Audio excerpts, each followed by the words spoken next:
So I am one of those photography majors that you asked the question to, what is the point of learning with film? And here's my answer. With the proper camera, film camera, it really makes you stop and really think about the picture before you take it. Because you only have that 24, 36 shots, and it gets you into the habit of doing that every single time you take a picture. And here is what I consider the right camera. It's a Canon AT1. Everything about this camera is manual. I have to pick the film speed before I get started. I have to pick the shutter speed. I have to pick the aperture. I even have to focus the damn thing myself. Uh, Everything about this camera is manual. Even just to get the film to move on to the next, I gotta do that. Um, and it really just made me think about a photo before I took it, and because I wanted to make sure that I got that picture right.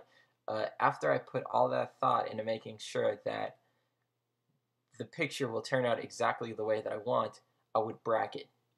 And just doing that, getting me in the habit of bracketing every time, getting me in the habit of really thinking about the picture before I took it, it just really helped me out with photography, with taking pictures. Obviously I'm still no expert, but I don't know. I just felt like if I just used digital, I wouldn't be at this point with that I am now.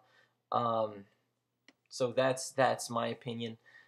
There are film cameras that you can get with aperture priority, with shutter speed priority, with autofocus. Um, but for me, this type of camera is the right camera to learn on. Film, everything manual, 1970s. Honestly, it was cheap and it'll last me a lot longer with than your digital. Look at your digital. How old is it? Will it last as long as this camera has? 40 years? Probably not. This camera probably has another 40 years left in it. Uh, and you talked about two advantages that digital cameras have over film, and why you think that makes digital cameras better to learn with. Uh, One of them was this little LCD screen on the back of digital cameras. Um, this hurt really hurt me when I started taking pictures, uh, because what I would do was I would take a picture and then I would look at the LCD screen on the back and just say that was a perfect picture. I composed it right. I didn't overexpose. I didn't underexpose. It looked in focus. And then I would plug my camera into my computer and then realize how crappy of a picture it is. This thing right here, um, it took me a while to learn, but this thing right here, it's only good for two things: making sure you compose the picture right, and making sure that you didn't underexpose or overexpose the picture, horribly. Besides from that, this thing is useless.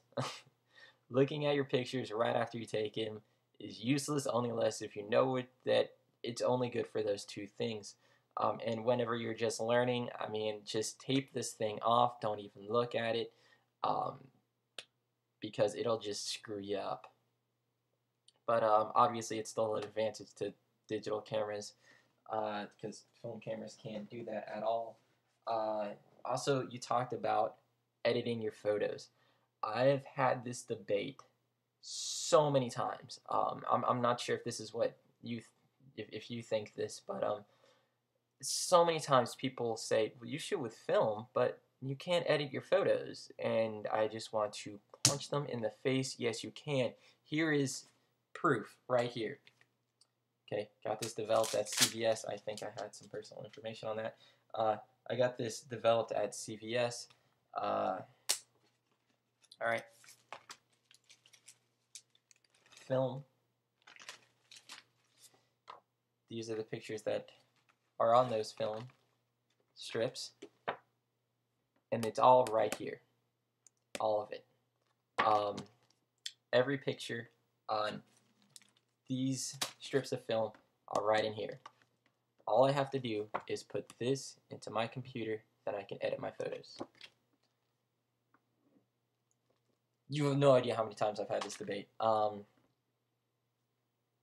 It takes a couple hours for them to put it onto the CD, and it costs $5. With digital, you can just plug your camera straight into your computer, and then you can start editing your photos.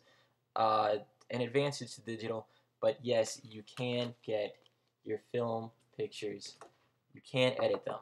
It is possible, and it is not that difficult at all.